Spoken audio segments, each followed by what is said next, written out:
नमस्ते। जब हम इंडिया गेट के बारे में सोचते हैं तो दिमाग में क्या आता है? दिल्ली का एक मशहूर लैंडमार्क है ना? लेकिन ये सिर्फ एक इमारत नहीं है। इसकी कहानी वो समय के साथ काफी बदल गई है। ये सिर्फ पत्थर की कहानी नहीं, बल्कि हमारे देश की बदलती पहचान की कहानी है। तो सवाल यही उठता है कि आखिर एक स्मारक का मतलब 100 साल में इतना कैसे बदल सकता है? आज हम इंडिया गेट को एक केस स्टडी की तरह देखेंगे। समझने की कोशिश करेंगे कि कैसे एक स्मारक जो कभी ब्रिटिश राज का प्रतीक था, आजाद भारत की उम्मीदों और यादों का एक कैनवस बन गया। देखिए, आज इंडिया गेट की एक नहीं, कई पहचानें हैं। ये एक वॉर मेमोरियल भी है, लोगों के घूमने फिरने की जगह भी, और एक ऐसा प्रतीक भी है जिसका मतलब लगातार इवॉल्व हो रहा है। तो चलिए थोड़ा पीछे चलते हैं और इसकी गहरी लेयर्ड हिस्ट्री को समझते हैं। तो कहानी शुरू होती है 20वीं सदी की शुरुआत से। उस वक्त इसे ब्रिटिश राज ने बनवाया था। हाँ, इसका मकसद तो इंडियन आर्मी के बलिदान को सम्मान देना था, लेकिन एक इंपीरियल नजरिए से। ये एक अहम फर्क है। 74,187 ये आंकड़ा ये उन भारतीय सैनिकों की संख्या है जो 1914 से 1921 के बीच शहीद हुए। फर्स्ट वर्ल्ड वॉर से लेकर थर्ड एंग्लो अफगान वॉर तक उन्हीं के बलिदान की याद में ये स्मारक बनाया गया था। और उस वक्त का इरादा क्या था? ये 1921 में वाइसरॉय लॉर्ड चेम्सफोर्ड के इन शब्दों से साफ हो जाता है।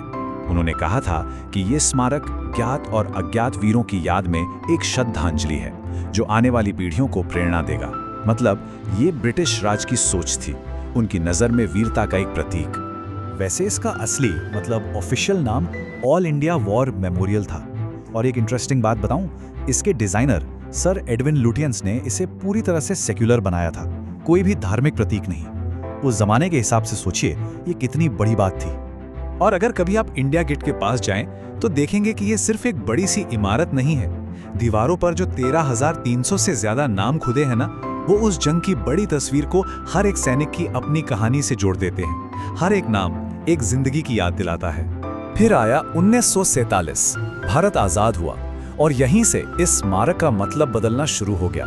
अब ये सिर्फ ब्रिटिश एम्पायर के लिए लड़ने वालों की याद नहीं थी, नहीं, अब ये एक नए देश के लिए अपने हीरोज को सम्मान देने की जगह बन रहा था। और ये एक बहुत बड़ा टर्निंग पॉइंट था। और ये बदलाव और भी गहरा हुआ 1972 में, जब अमर जवान ज्योति की स्थापना हुई। इसने तो मानो स्मारक का पूरा फोकस ही बदल दिया। अब ये सिर्फ कॉलोनियल लड़ाइयों का मेमोरियल नहीं रहा, बल्कि आजाद भारत की अपनी लड़ाइयों का भी प्रतीक बन गया। अमर जवान ज्योति यानी अमर सैनिक की लौ 1972 में जब प्रधानमंत्री इंदिरा गांधी ने इसका उद्घाटन किया तो ये देश के लिए एक बहुत ही पावरफुल सिंबल बन गई। वो हमेशा जलने वाली लौ उन सैनिकों की कभी ना हारने वाली स्पिरिट को दिखाती थी जिन्होंने आजाद भारत के लिए अपनी जान दी। अब बात करते हैं एक और दिलचस्प चीज की। इंडिया गेट के ठीक पास में एक छतरी या कैनोपी है। ये छोटी सी जगह भारत के गुजरे हुए कल और आने वाले कल के बीच की खींचतान का सेंटर पॉइंट बन गई। और इसकी कहानी भी काफी दिलचस्प है। तो जरा इस टाइमलाइन पर नजर डालिए। 1936 में यहाँ किंग जॉर्ज वी की मूर्ति लगाई गई। फिर 1943 में भारत छोड़ो आंदोलन के दौरान आजादी के दीवानों ने इस पर हमला किया।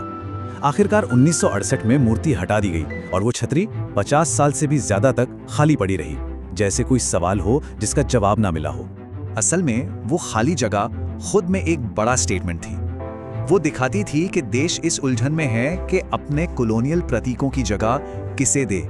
कई दशकों तक बातें चलती रहीं कि वहां महात्मा गांधी की मूर्ति लगाई जाए, पर ये बातें बस बातें ही रह गईं। और कहानी यहीं खत्म नहीं होती। 21वीं सदी में, खासकर पिछले कुछ सालों में, इस पूरे कॉम्प्लेक्स में बहुत बड़े बड़े बदलाव हुए हैं। ऐसे बदलाव जिन्होंने हमारी नेशनल मेमोरी को एक बार फिर से एक नया शेप दिया है। तो हाल में 3 बड़े बदलाव हुए हैं। नंबर 1, पास में ही एक नया नेशनल वॉर मेमोरियल बना। नंबर 2, इंडिया गेट वाली अमर जवान ज्योति को ले जाकर नए मेमोरियल की लॉ के साथ मिला दिया गया, मतलब मर्ज कर दिया गया। और नंबर 3, वो जो छतरी दशकों से खाली थी ना, वहां अब सुभाष चंद्र बोस की एक बड़ी सी प्रतिमा लगा दी गई है। तो आज की सिचुएशन क्या है? देखिए, इंडिया गेट अब वापस अपने ओरिजिनल मकसद पर फोकस कर रहा है, यानी फर्स्ट वर्ल्ड वॉर के सैनिकों का स्मारक। और अमर जवान ज्योति वो अब नेशनल वॉर मेमोरियल का हिस्सा है। और छतरी, वहां अब सुभाष चंद्र बोस की प्रतिमा है। मतलब हर चीज को एक नया रोल, एक नया मतलब मिला है। तो सबसे बड़ी बात जो हमें समझनी है वो ये है कि इंडिया गेट तो ही म्यूजियम में रखी पुरानी चीज नहीं है। ये एक लिविंग सिंबल है, एक जिंदा प्रतीक जिसकी कहानी को हमारा आज, हमारा प्रेजेंट लगातार लिख रहा है, बदल रहा है। और ये सब हमें एक आखिरी सवाल पे लाके छोड़ देता है। सोचिए, जिस तरह पिछले 100 सालों में इसका मतलब इतना बदला है, आने वाले 100 सालों में ये स्मारक कौन सी कहानी सुनाएगा? हमारे नेशनल सिंबल्स, हमारी यादों के बारे में क्या कहेगा? इसका जवाब तो शायद